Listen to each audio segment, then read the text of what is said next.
It is insane to take delight in inflicting pain and possible injury on vulnerable people and view it as normal. Hi, this is Openness Network. My name is Richard Opari. Now, don't forget to subscribe if you are new here, share, and of course, let me have your comment.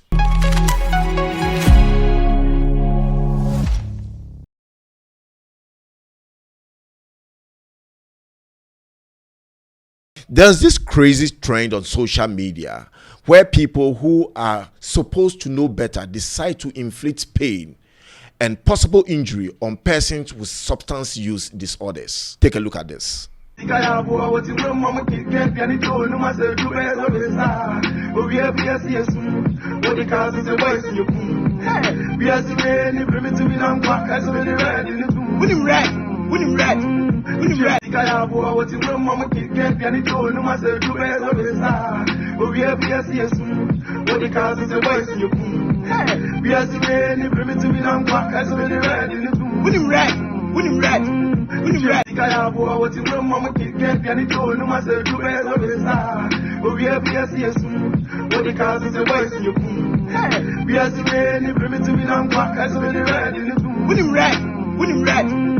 In this era of civilization where much information is all over, it appears we are losing it all as humans. It is important to note that addiction to substances is a disease. This disease does not start overnight. It starts somewhere and progresses to a stage where the victim goes physically, mentally, and spiritually bankrupt. Persons with addiction indeed did not get themselves entangled intentionally. In my profession as a substance addiction management person, I have not come across a single client who has said to me, I intentionally started using drugs with the aim of becoming an addict, or I will drink till one day I turn alcoholic. Addiction was not something they bargained for. Therefore, they need help rather than such a shameless act some sadists commit against them. The message I am trying to drum across is that these wonderful brothers and sisters of ours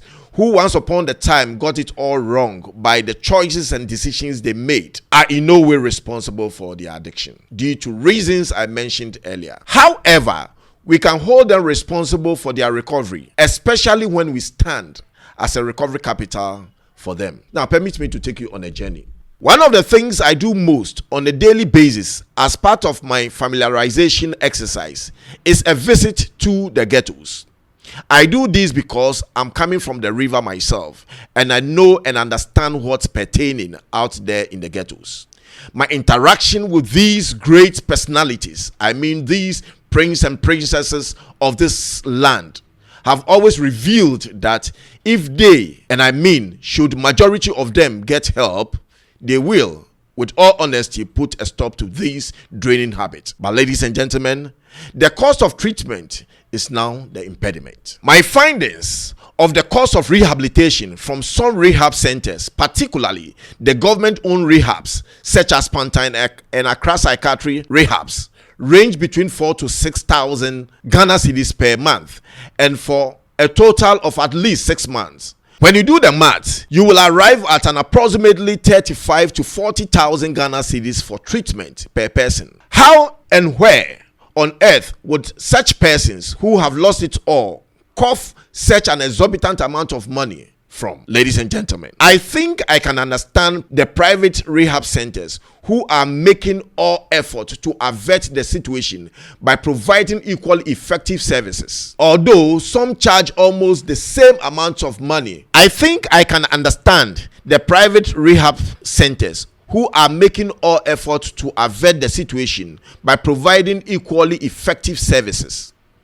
Although some charge almost the same amount of money, for they do so to cover for rent, utilities, boarding, staff, feeding, and so on. I would like to take this opportunity to draw government attention to the brains that are wasting in the ghettos as a result of substance use. There are several interventions that I believe, when implemented as a country, we would look back and applaud ourselves for a great job done by way of helping to reduce the drug abuse situation. Let's intensify education and drastically slash treatment costs or better still, have it for free if necessary. It will be inappropriate for anyone to insinuate or say it is their own cup of tea. At least it is inappropriate for anyone to insinuate or say it is their own cup of tea. At this point, if any one of you watching me now has not made a costly mistake in your life before, be the one to cast the first stone. Once again, remember to subscribe for more. My name remains Richard Opari. This is Openness Network. Peace. I'm out.